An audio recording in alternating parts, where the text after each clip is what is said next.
ஒடுக்கத்து புதன் என்று ஒன்று கொண்டாடுறாங்க, அனுமதி இருக்கான்னு கேட்கிறாங்க. இது சம்பந்தமா ஒரு 3/4 மணி நேரம் உங்களுக்கு என்ன யுனைடெட் பாத்தீங்களா? ஒரு வாரத்துக்கு முன்னாடி ஒடுக்கத்து புதனுக்கு முதல் நாள், ஒடுக்கத்து புதனுக்கு முந்தின திங்கட்கிழமை என்று நினைச்சோம் டிவியில ஒளிபரப்பி இருக்கிறோம். ஒடுக்கத்து புதன்கிறது கிடையாதுன்னு சொல்லி இருந்தாலும் என்னன்னு விளக்கிடுவோம். அதாவது ரசூல் ஸல்லல்லாஹு அலைஹி வஸல்லம் அவர்கள் சஃபர் மாதத்துல கடைசி புதன்கிழமையில நோய்வாய்ப்பட்டார்கள். அவங்க நோய்வாய்ப்பட்டனால் அது பீடையான ஒரு நாள் என்று நினைத்து கொண்டு அன்னைக்கு இந்த சில தட்டுகளை எழுதி கரைச்சு குடிக்கிறது, ஓலையில எழுதி, நம்ம ஊர்ல கற்றுமாங்க, எங்க ஊர்ல பண ஓலையில எழுதி கரைச்சு குடிக்கிறது, இது மாதிரியான சடங்குகள் எல்லாம் செய்யறாங்க. இதுக்கு இஸ்லாத்துல இடமே கிடையாது. ரசூல் ஸல்லல்லாஹு அலைஹி வஸல்லம் அவர்கள் சஃபர் மாசத்துல நோய்வாய்ப்பட்டார்கள் சொல்றாங்கல்ல, ரபியுல் அவல் மாசத்துல மௌத்தா போயிட்டாங்கல்ல, சஃபருக்கு அடுத்த மாசம் ரபியுல் அவல் மாசம், அப்ப அதான பீட மாசம், அதே பீட நாக்கல. நீங்க ஒரு மனிதர் ஒரு மாசத்துல நோய்வாய்ப்படுறது, இறந்து போறதெல்லாம் அந்த மாசத்தை பீடையாக்கிறது. எந்த ஒரு நல்ல நாள்லயும் நல்லது நடந்திருக்கு, கெட்டது நடந்திருக்கும். ஒருத்தர் குழந்தை பிறகு அன்னைக்கு ஒருத்தர் குழந்தை இறக்கும். ஒரு நாளை எடுத்துக்கிட்டீங்கன்னு சொன்னா ஒருத்தர் லாபம் கிடைக்கும், அதே நாள்ல ஒருத்தர் நஷ்டம் அடையும். ஒரு நாளை எடுத்தா அன்னைக்கு ஒருத்தர் நோயாளி ஆவாரு, ஒருத்தர் ஆஸ்பத்திரியில இருந்து நோய் குணமாய் டிஸ்சார்ஜ் ஆகி வருவார் ஒரே நாள்ல. ஒரு நாள்லயே ஒருத்தருக்கு பிள்ளை பிறகு, ஒருத்தருக்கு பிள்ளை இறக்கும். ஒரு வீட்டுல கல்யாணம் நடக்கும், ஒரு வீட்டுல கர்மாதி நடக்கும். ஒருத்தருக்கு லாபம் வரும், ஒருத்தர் நஷ்டம் வரும். ஒரு கல்யாணம் நடக்கும், அன்னைக்கு விவாகரத்து நடக்கும் ஒரே நாள்ல. நாளுக்கு ஏதாவது இருக்குதா?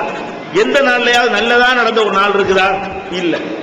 எந்த நாள்லயாவது நீங்க என்ன செய்ய, ஒடுக்கத்து புதன்ல, ஒடுக்கத்து புதன்ல எவனுக்கு புள்ள பிறக்காதுன்னு சொல்லு, கெட்ட நாள் ஒத்துக்குருவோம். ஒடுக்கத்து புதன்ல பிறக்கவங்கள செத்து போயிடுவான்னு சொல்லு, ஒத்துக்குருவோம். ஒடுக்கத்து புதன்ல 50 காசு கூட யாரும் சம்பாதிக்க சொல்லி ஒத்துக்குருவோம். அட ஒடுக்கத்து புதன் அன்னைக்கு திங்கத்தான் செய்யற, எல்லாம் நடக்கத்தான் செய்யுது. ஒடுக்கத்து பண்ண குணமாயி டாக்டர் என்ன செய்யறான், ஒடுக்கத்து போய் டிஸ்சார்ஜ் பண்றான். ஒடுக்கத்து போய் நான் போக மாட்டேன்னு சொல்லுவியா? ஒரு நாள் தான் 10,000 ரூபாய் பில் பண்ணிடுவான், வெளியே வந்துருவியா? அட டெலிவரி டைம் புதன்கிழமை பிறக்க போகுது, ஒடுக்கத்து போய் வியாழக்கிழமை பிறக்க வைங்கன்னு சொல்லுவோமா நம்ம? இது என்னங்கிற? அப்ப இது ஒன்னா நம்பர் மூட நம்பிக்கை. இந்த மாதிரி எல்லாம் நம்ம நினைக்க கூடாது. நாள் நட்சத்திரங்கள் கிடையாது. ஒடுக்கத்து புதன் 1 மணி நேரத்துல சீடி இருக்கிறது, அதை வாங்கி விரிவா பாத்துக்கிறீங்க. ஒண்ணு. ரெண்டாவது 6 நோன்பு அப்படின்னு இருக்குதான்னு கேட்கிறாங்க. 6 நோன்பு இருக்குது, 6 நோன்பு பெருநாள் கிடையாது. பெருநாள் தான் அவர் கேட்கிறார். நம்ம என்ன செய்யறோம்? 2 பெருநாள் தான் இஸ்லாத்தில் இருக்குது. ஒன்னு நோன்பு பெருநாள், இன்னொன்னு ஹஜ் பெருநாள். நம்ம என்ன பண்றோம்னு கேட்டா, நோன்புக்கு பிறகு ஒரு 6 நோன்பு வச்சுட்டு அதுக்கு ஒரு பெருநாளை கொண்டாடுறோம். அது இஸ்லாத்துடைய பெருநாள் கிடையாது. இஸ்லாத்துடைய பெருநாள் தான் கண்டிப்பா தொழுகை இருக்கும். 6 நோன்பு பெருநாளைக்கு தொழுகை இருக்கா? நோன்பு பெருநாளைக்கு தொழுகை இருக்குது, ஹஜ் பெருநாளைக்கு தொழுகை இருக்குது. 6 நோன்பு பெருநாளைக்கு திங்கிறது மட்டும் தான் இருக்குது, தொழுகை இல்லையே. அது நம்ம உண்டாக்குன வணங்குதாப்ப பெருநாள்னு சொன்னாலே அல்லாஹ்வை புகழ வேண்டும், அல்லாஹ்வை பாராட்டுற விஷயங்கள் கண்டிப்பா இருக்கும். அப்ப 6 நோன்பு பெருநாளைக்கு தொழுகை இல்லைங்கிறது விளங்குறது, அது ஒரு பெருநாள் கிடையாது.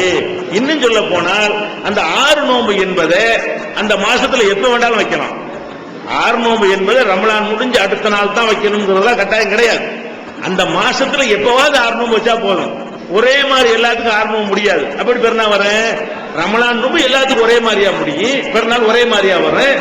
இது 6 நோன்பு நான் 1ல இருந்து 2ல இருந்து 6 வைப்பேன், ஒருத்தர் 4ல இருந்து 10 வைப்பாரு, ஒருத்தர் 10ல இருந்து 16 வைப்பாரு. அவருக்கு அப்பப்ப பெருநாள் மாறுமா? அப்ப 6 நோன்பு என்பதே இந்த பெருநாளைக்கு அடுத்த நாள் தான் வைக்கணும்னு சட்டம் கிடையாது. என்ன சொல்றாங்க ரசூல் ஸல்லல்லாஹு அலைஹி வஸல்லம்? யார் ரமலான்ல நோன்பு நோட்டு ஷவ்வால்ல 6 நோன்பு வைக்கிறாரோ அவர் வருஷமெல்லாம் நோன்பு நோத்தவர் மாதிரி. ஏன்னு கேட்டா, ஒரு நோம்புக்கு 10 நன்மை, 30 நோம்புக்கு 300 நன்மையாச்சு, ஒரு 6 நோம்புக்கு 60 நன்மை. அப்படிங்கும்போது 300 வருஷம் பூரா 360 நன்மை ஆகிவிட்டது அப்படின்னு அந்த நம்பருக்கு தான் ரசூலுல்லாஹ் முக்கியத்துவம் கொடுத்தாங்களே தவிர அந்த பெருநாளை ஒட்டி அப்படி செய்யணும்னு சொல்லப்படல. அதனால 6 நோன்பு பெருநாள் என்பது கிடையாது. அடுத்து இந்த கந்திஷ்டி உண்டான்னு கேட்கிறாங்க. கந்திஷ்டிங்கிறது உண்டு. கந்திஷ்டினா என்ன? இந்த பார்த்தவன கந்திஷ்டி நினைச்சிடக்கூடாது. அப்படி செஞ்சா தாஜ்மஹால் மேலதான் பெரிய கந்திஷ்டி இருக்குது, உலகம்லாம் பாக்குறாங்க, நல்லா தான் இருக்கு, ஒன்னும் ஆவக்கானா. ஊட்டி கொடைக்கானல் தான் எல்லாரும் ரசிக்கிறாங்க. அதுக்கு ஏதாவது ஏற்பட்டிருக்கா? ஊட்டி கொடைக்கானல் எல்லாரும் பாக்குறோம்லங்க, அப்படி ஏன் பார்த்து ரசிக்கிறமா இல்லையா? கண்ணை வச்சவனு போயிரும் சொன்னா என்ன போயிருந்தேன், ஊட்டிலாம் கருவி போயிடணும். ஊட்டிக்கு போய் கோடான கோடு கண்ணு உழுவுது, நல்லா இருக்குது. கொடைக்கானல் கோடான கோடி கண்டு அதுல உழுவுது, நல்லா இருக்குது. காஷ்மீர் கோடான கோடி பேர் பாக்குறான், நல்லா இருக்குது. தாஜ்மஹால் லட்சக்கணக்கான மக்கள் போய் பாக்குறான், அது ஒண்ணு ஆவக்கானா, உலக அதிசயம் சொல்லிட்டு இருக்கிறாங்க. கண்ணுன்னு சொல்லிக்கிறோம், அதுக்கு என்ன அர்த்தம்? வயிற்றுச்சல் தான் கண்ணு. எது? ஒருத்தன் பெரிய வீடு கட்டி இருக்கிறான், பக்கத்துல ஒரு ஏழை இருக்கிறான், பிரியாணியை திங்கிறான், வேலை கொடுக்க மாட்டேங்கிறான். அவன் நினைப்பான், அவன் இப்படி திங்கிறானே, நமக்கு தரமாட்டேங்கிறானே அப்படின்னு கண்ணால பார்த்தா ஏங்குவான். அந்த ஏக்கம் எந்த ஒரு பத்வா மாதிரி, இந்த பாவி இப்படி திங்கிறானு ஒரு பாதிப்பு ஏற்படும். அல்லாட்ட முறையிடுறான்ல, அந்த ஏங்குறது ஒரு முறையிடுதல் தானே, அல்லாட்ட செய்யற ஒரு துவா தானங்க. அதனால அந்த மாதிரியான ஒரு விஷயங்கள் தான் கண்டிஷ்டியே தவிர, அது கூட என்ன செய்யறான், கண்டிஷன் நினைச்சுக்கிட்டு நமச்சாரத்தை கட்டி தொங்க விடுறான், பூசணிக்காய் கட்டி தொங்க விடுறான். அது மாதிரி நல்ல அழகான பிள்ளையா கண்ணில் ஒரு கருப்பு புள்ளி வச்சிடறான். எதுக்கு? அது அந்த கண் அது பற்றக்கூடாது, கண்ணு படாம தடுக்கிறதுக்காக வேண்டி நம்ம ஏதாவது கோரப்படுத்தணும் என்ன செய்யறான் நினைக்கிறான். சில பேர் என்ன செய்யறான், கழுதை படத்தை பார்த்து வச்சு கண்ணை பார் சிறிந்து போட்டு கண் படம் மாட்டி வச்சிருப்பான், கழுதை படத்தை மாட்டி வச்சிருப்பாங்க. என்னடா அந்த கண் திருஷ்டி தடுத்துருமா? அதெல்லாம் இதெல்லாம் கிறுக்குத்தனம். அப்படி நீங்க இருக்குன்னு அது மாதிரி கண்ணு அந்த மாதிரி ஒரு பாதிப்பு வர்றது நீங்க பயந்தீர்களே. ஆனால் ரசூல் ஸல்லல்லாஹு அலைஹி வஸல்லம் உங்களுக்கு என்ன சொல்லி இருக்கிறாங்கன்னு கேட்டா, அந்த 2 சூரா சொல்லி தந்திருக்கிறாங்க. குல் அஊது பிரப்பில் ஃபலக், குல் அஊது பிரப்பின் நாஸ். 113 114வது சூரா.